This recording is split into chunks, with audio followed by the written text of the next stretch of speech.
اعوذ باللہ من الشیطان الرجیم بسم اللہ الرحمن الرحیم الحمد للہ بقیت الذی لم یزل قائما ودائما اذ لا سمع ذات امراض له جبن ذات ارتاز غلب لیل تاج البحر ساج والجبل زجاج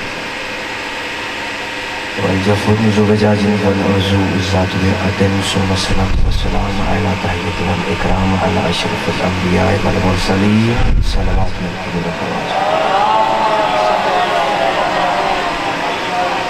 ثم الصلاة والسلام على الصديقة الكبرى الرازية والمرزية العالمة غير مؤلمة القرآن العلوم الأنوار الأئمة المعصومين الحسنين العباس خطوم الكونين سيدة فاطمة الزهراء.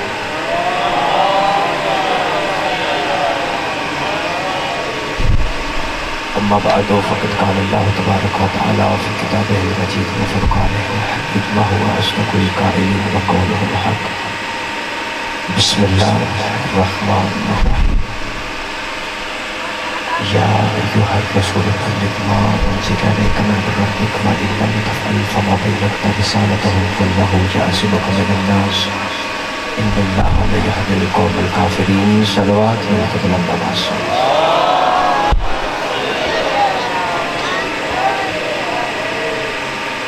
ہے اجازت نوکری کا آغاز کیا جائے؟ ہے اجازت سر کا؟ جا کے رہی دائیں بائیں نہیں میری طرف دیکھیے. میں آپ کے چہروں کی زیارت کے لیے یہاں پہ کھڑا.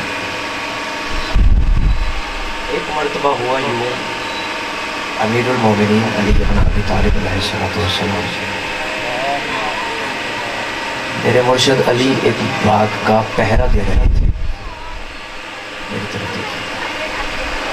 علی باغ کا پہرا دے رہے تھے کہ علی کے بیٹے عباس علمدار علیہ السلام چلتے چلتے چلتے اپنے بابا کے قریب آئے. اس وقت مولا عباس کی جو عمر تھی وہ 9 برس کی تھی.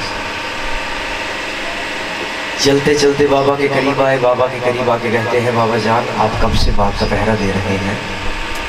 بابا اس طرح کریے اب آپ گھر چلے جائیے. آپ کی جگہ پہ میں عباس یہاں پہ پہرا دیتا ہوں.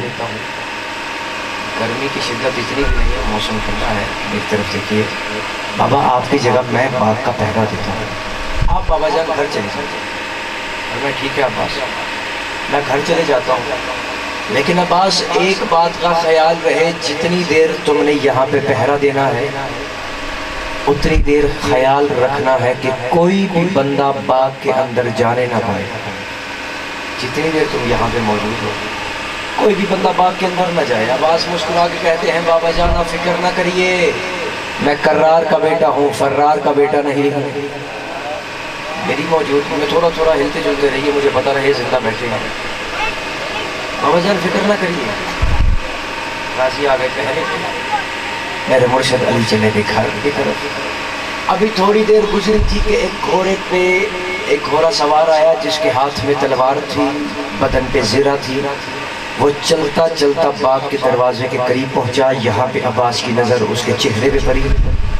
اس کے چہرے پہ یوں نقاب تھا, چہرہ ظاہر نہیں تھا. عباس نے فرمایا گھوڑے سوار کہاں پہ چلا ہے؟ اس نے کہا میں باغ کے اندر جا رہا ہوں. غازی نے فرمایا میرے ہوتے ہوئے تو باغ کے اندر داخل نہیں ہو سکتا. غازی نے فرمایا اگر تو باغ کے اندر جانا چاہتا ہے اس طرح کر, تلوار نیام سے نکال, تو میرے ساتھ جنگ کر, میں تیرے ساتھ جنگ کرتا ہوں.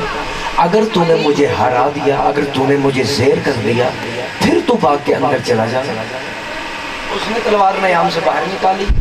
یہاں سے عباس نے تلوار نیام سے نکالی. دونوں آپس میں تلواریں لڑاتے رہے. یہاں سے گھوڑا سوار حملہ کرتا, یہاں سے عباس حملے کو روکتا. یہاں سے غازی حملہ کرتے. ذہنوں میں رکھے گا غازی کی جو 3 سال 9 برس کی عمر. یہاں سے عباس حملہ کرتے, وہاں سے گھوڑا سوار حملے کو روکتا. جتنے پیچھے والے احباب ہیں آپ میرے ساتھ ملیں گے, بات آپ تک پہنچے گی. اگر بات پہنچے وہ بندہ ہاتھ اٹھائے جس کی چھت پہ غازی کا علم ہے, جو غازی کا ماننے والا ہے.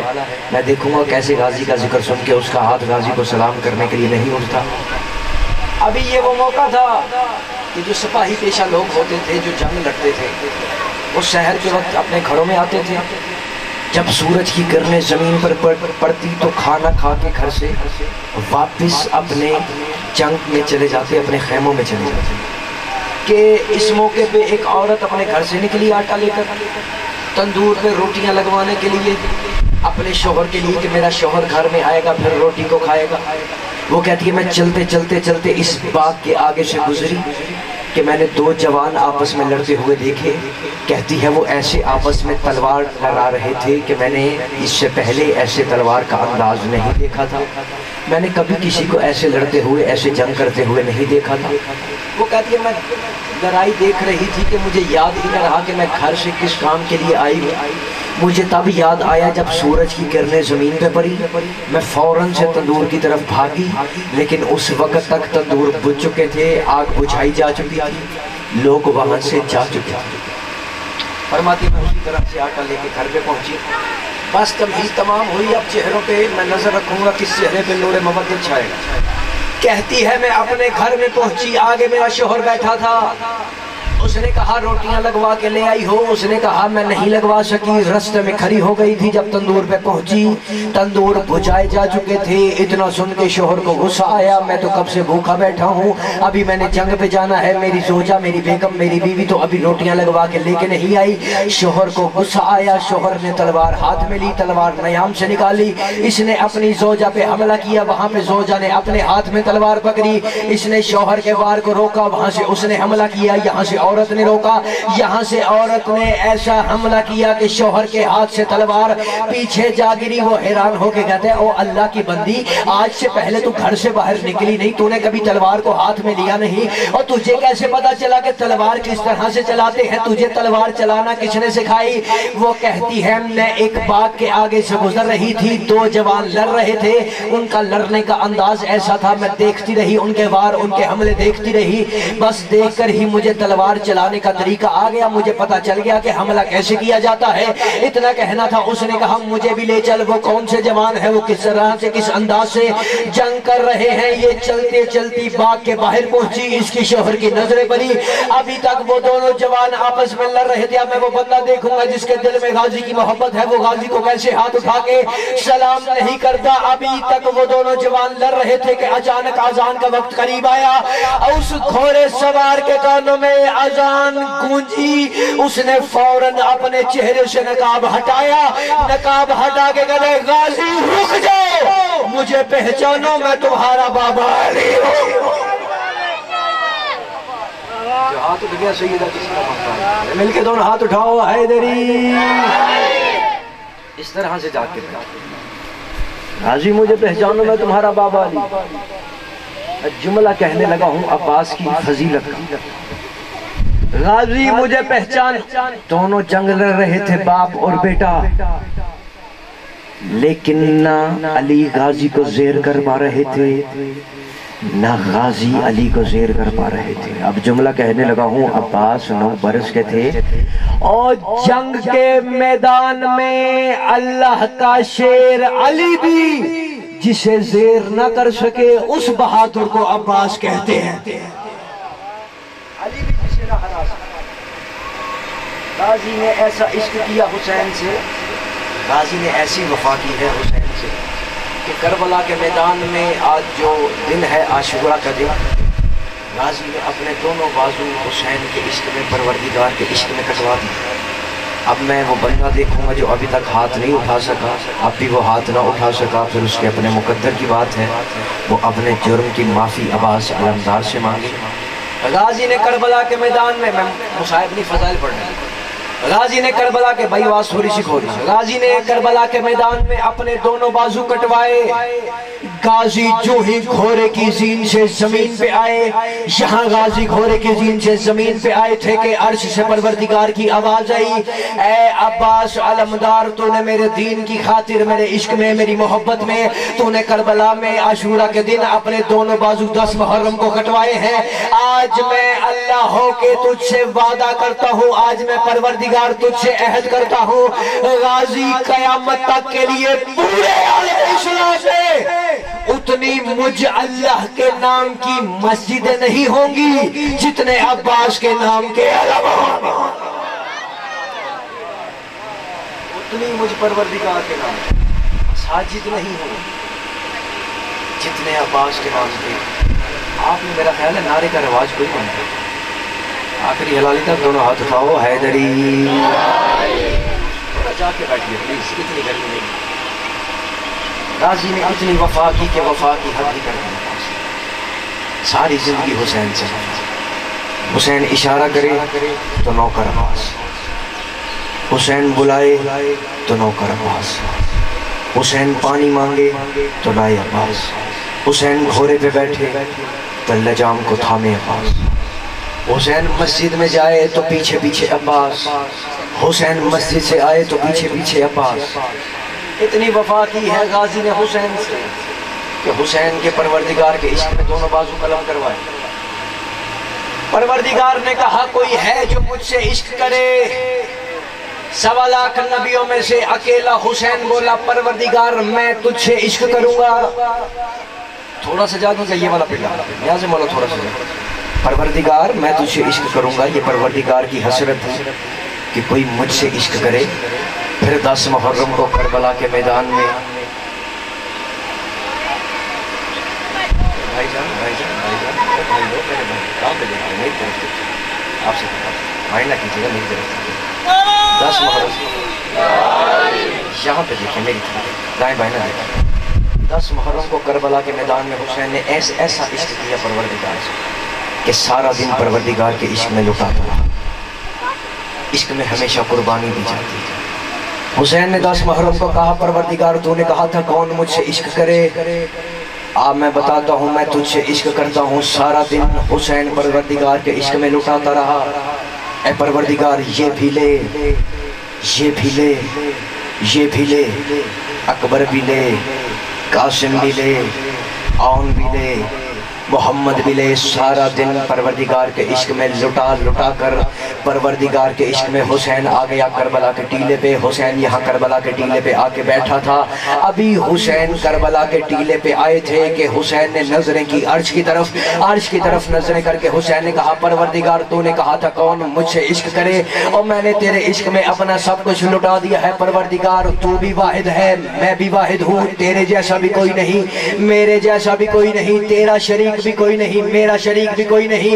لیکن پروردگار تجھ میں اور مجھ میں ایک فرق ہے, تو ہے امتحان لینے والا, میں ہوں امتحان دینے والا. تو ہے امتحان لینے والا, میں ہوں امتحان دینے والا. میں بھی حسین محمد کا نواسا ہوں, میں بھی تجھے ایسے امتحان نہیں دوں گا. اگر تو نے میرا امتحان لینا ہے تو تجھے عرش سے فرش پہ اترنا پڑے گا.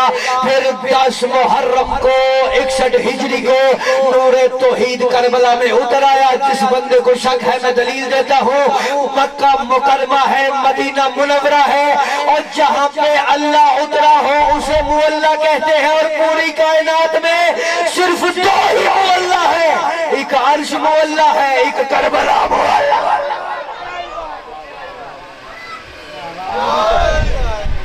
دو ہی مولا, دونوں ہچاؤ حیدر.